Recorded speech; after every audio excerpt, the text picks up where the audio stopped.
Hello and welcome to my Three Hopes Sniper Guide. So the Sniper is the next class for the Archer, the advanced class. Basically it has a few more attacks and some slightly different properties than the Archer in terms of its class action, but in terms of the basic attacks and the attacks that aren't new, it has the exact same attacks as Archer. So I'm not going to really go into the basic Y attacks. If you want to go into those, just check out my Archer video, because that actually goes into those attacks. So the Sniper is a bow class, which is effective versus fliers, strong against gauntlets, weak to magic, medium attack commitment class with medium damage and far range. Attack commitment is not a concept I came up with, but it's just how much you commit to an attack. So for example, a heavy slow attack that deals high damage would have high attack commitment because it is heavy and slow, whereas a fast light attack, so like for example these attacks, they're reasonably fast, but they're not extremely fast. And the main thing slowing this class down is its heavy attacks. A lot of its heavy attacks have high commitment. In other words, you're vulnerable to getting hit by enemy attacks while doing these attacks, assuming these enemies are next to you. So that's just something to consider. Hold X to charge the class gauge. You can see here there's up to 2 charges. You can also aim it. So you can see there, you can aim it. Now it's not the most, it's kind of cumbersome to do, like if you're going to aim it like this. It actually isn't that fast to move the cursor. Enemies will be able to run up to you. So unless you can shut down an enemy or knock them down, you shouldn't really be bothering to aim it. Because the thing you're actually trying to hit usually will get out of range or just run up and smack you. Okay, so fully charged class action fires fire arrows. So here's a normal class action, like a quick one. Reasonably fast AoE. Lasts for quite a while actually. Here is tier 1. So that was tier 0, the first one. Lasts a little bit longer, a little bit more damage. And then tier 2, like fully charged. Does fire arrows. And that's pretty much it for the class action. So the basic Y attacks have pretty good range. If you want more information about these, just watch my Archer video where I actually cover each one and specifically. The range increases, the damage increases, like in most Y attacks, like Y attack chains as you attack. And that kind of ends in this crazy attack. The paint is from Ignat's personal, if you're wondering what the hell that is. Like, why is there like paint on the ground? Alright. The final hit for the Y attack, 6Y, will actually launch foes, it'll bounce them away. Bouncing doesn't always affect actual enemy units. The fodder enemies will always get bounced though, so something else to note. Heavy attack, we already went over that. So you have your fast charge, you have your tier 1 charge, which lasts a little bit longer, a little bit more damage, and then your tier 2, which takes quite a while to charge. In some cases you are able to get it off on the enemy unit. You can see here it's kind of like holding him in place, which is useful. So you can like open up a foe with a combat art. Maybe one that actually like hits them. There you go. Alright. Okay, so let's go over the heavy attack. So YX is a launcher with high commitment. So I'll show that. So it has high commitment because it has to do this like swipe and then launches. Like it basically, like the swipe launches, I guess, but then if you don't launch the enemy you're targeting, they can just hit you. So like you can't just like cancel it really quickly. You can see here, like you're committed to that bow shot as soon as you do the launcher. So it has high enough commitment where you can get hit on a counter attack. Your YYX is a ranged burst. This is the same as the Archer. The burst damage is actually quite low. This is just a good like chain to spam if you're under pressure and you're out of weapon durability.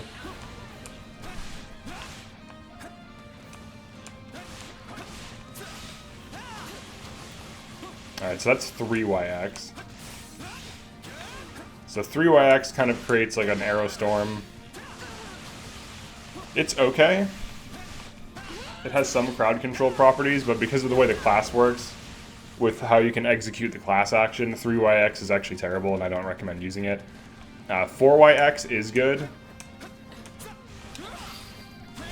It actually has really good burst damage and good range. As you can see there.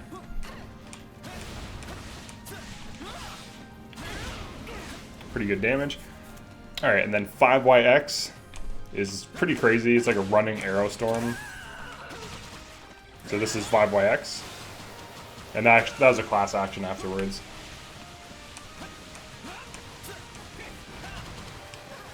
So there it is.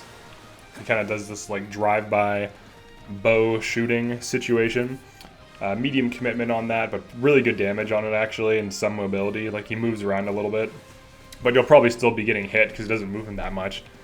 So some things to consider. Alright, class tactics. This is where the real meat and potatoes is. So use dodge to get critical damage. So you want to go for perfect dodges. So like while you're dodging enemies, you might as well go for dodges. And you know, even if you're not timing it explicitly, if enough things attack you, which they generally will be, you'll generally get some free critical dodges even without even trying to get them. So I would say dodging, shooting and dodging is like the main thing. You can use perfect guard. This is a class that probably benefits from that the most. Because it's always under pressure, it actually might make sense to get perfect guards because it interrupts foes, giving you an opportunity to attack. Honestly, this class, while it can be decent in some use cases, I think there's just better things. There's just things with more damage. But if you want to use it for fun or because you like bows, which I do too, so I get it. We'll continue going over the tactics, but it's definitely not optimal. I'm gonna say that. There's like assassin, trickster, Pegasus Knight, Cav, Paladin, Holy Knight, Dark Knight. These classes are ridiculously crazy. Probably even Wyvern Lord and Wyvern Rider are ridiculously insane. So if you want like pure damage, those are the classes for it. Azura is probably okay as well. Like the Shez classes, those are pretty good damage output. But if you're just going for like fast damage output, this is not the class. It's like kind of medium damage because it hits so far away. Like I'm hitting this monk from really far away. It's actually pretty decent. So there is an upside to it where you can cheese bosses. So it's good against like Byleth, for example, and Death Knight because you can just hit them at range while they pursue you and then just keep running away. So there is an upside. It's not just like it's pure downside. So one of the big things to do is to use your range. Hit foes before they can even hit you. And then if they start blocking, you can punish that by using big attacks. And you can see there I'm getting some good damage off on him at range. So if an enemy blocks, that's an opportunity to create distance. If an enemy attacks, that's an opportunity to create distance. You're just constantly looking for ways to increase distance from your foes. Okay. So another thing you can do that's kind of cool, I can't demo it right now because I turned the other character off, but if you want to passively create distance, like let's say you have 2 units attacking a position, right? Like a stronghold. You have Ignots and let's say you have Shez.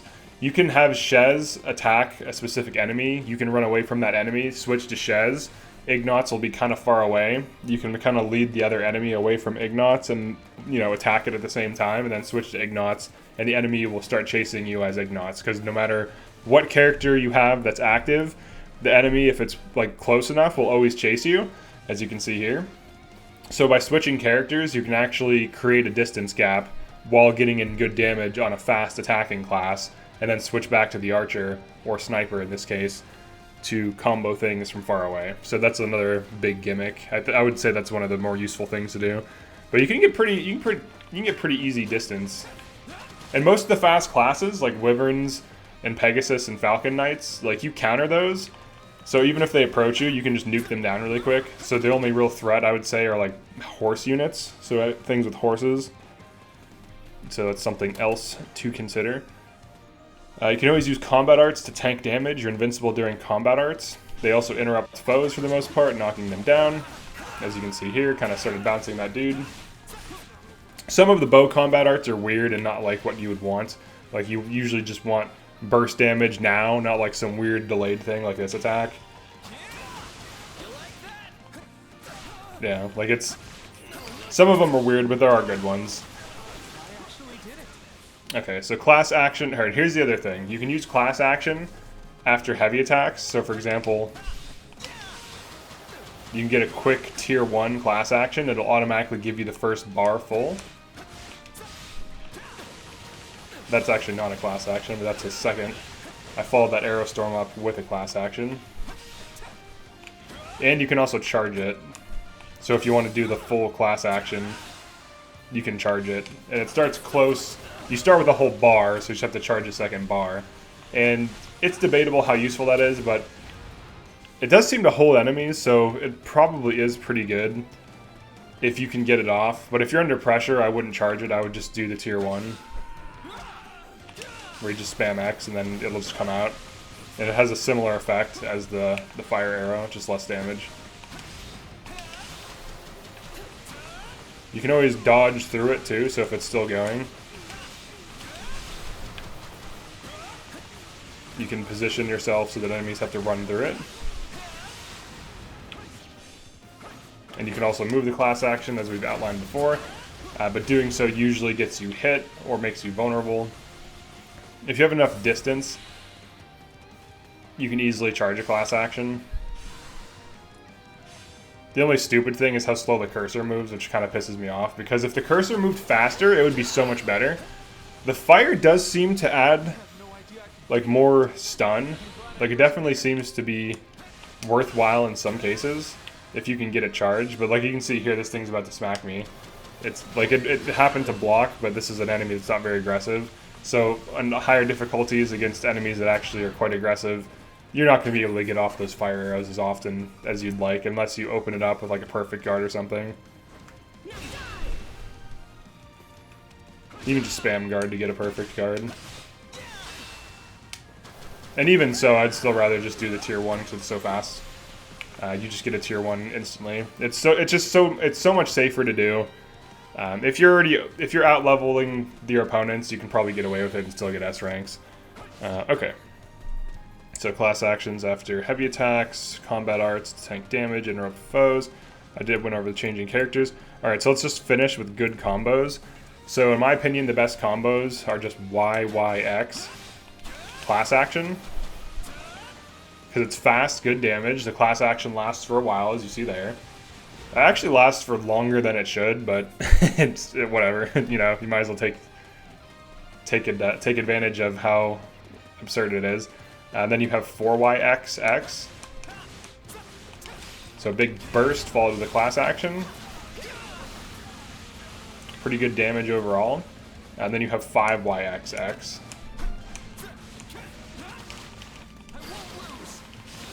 So similar in concept to the other ones. These are all burst damage combos. These actually are pretty good and should be viable on like hard mode and maddening mode easily, especially when combined with powerful combat arts.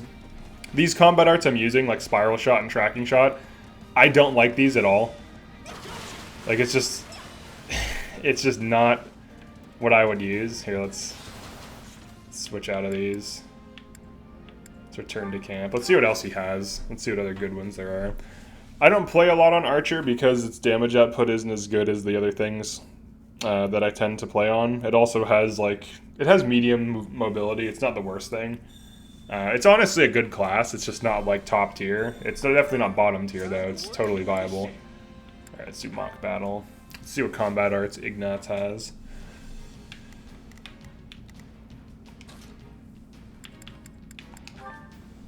Okay, let's try... Here we go. This is the type of shit you want.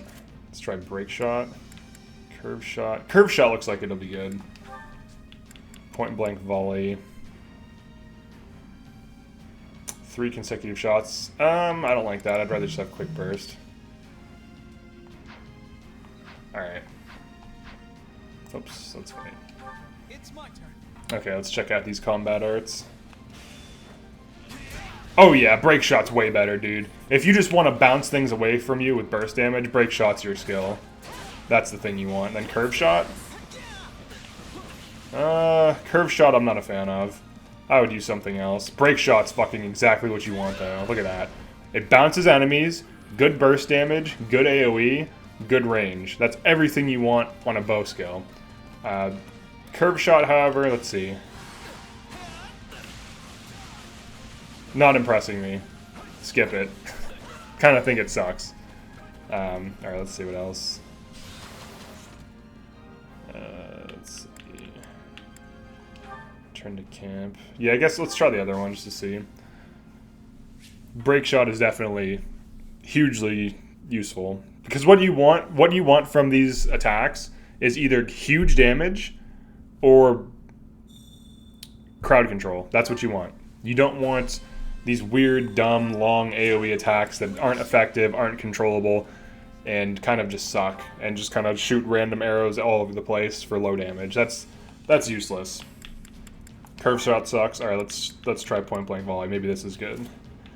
I would say spiral, tracking, and break, or curved, spiral, and tracking shot all suck. I could see the upside of tracking shot for the armor break. I'm not a fan of it, though. I'd rather have something else. I'd rather have something with burst damage on demand. Alright, point blank volley. Let's try this out. Oh, that's great. This is good too. Point blank volley is really good. Why is it good? Alright, each hit stuns the enemy. That's the first thing. The second thing is it has burst damage. And the third thing is it pushes things away from you. And it's cheap. Alright, Shez is kind of fucking things up for me. Let me get Shez out of there.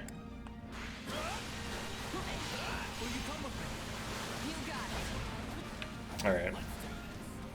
Yeah, so push, burst. And then it has a stun, and then a launch. That's really useful. Yeah, break shot and point blank volley so far, I would say, are my two preferred skills on this build. Look at how good that is. Look at how far away he is now. That's exactly what you want. You want your combat arts to deal burst damage, interrupt foes, be cheap in terms of durability, which both of these are on the cheaper side. And these are like base level, not upgraded, so they could get quite cheap. You want cheap combat arts that interrupt foes, deal damage, and take pressure off of you and shut enemies down. Those are the best combat arts in the game, generally speaking. So, alright, let's see if we can get... There's usually like a durability thing around here somewhere. Usually. Maybe if I kill a guy. But that's pretty much it for Sniper. I think these two combat arts, anything like these, it doesn't matter what class it's on. Burst damage that interrupts is always good. Like if it can start a bounce, it's top tier basically, because it not only interrupts the enemy and shuts them down for a short period of time, but it opens them up for combos and juggle. Juggle is when you launch an enemy and then you just keep hitting it and you just don't let it land, and then you can just combo it until it's dead. So yeah, that's pretty much it for Sniper. Overall, I would give this class like a B+ or maybe like an A- tier, kind of like somewhere in between B and A tier for effectiveness. It's decent, but like the other options that exist are just frankly overpowered. It's totally viable though. It's definitely not like an underpowered class. So if you want to run it just because it's fun, you like bows, definitely go for it. It's pretty cool. But yeah, that's it for this one. Thanks for checking this out. I'll see you in the next one.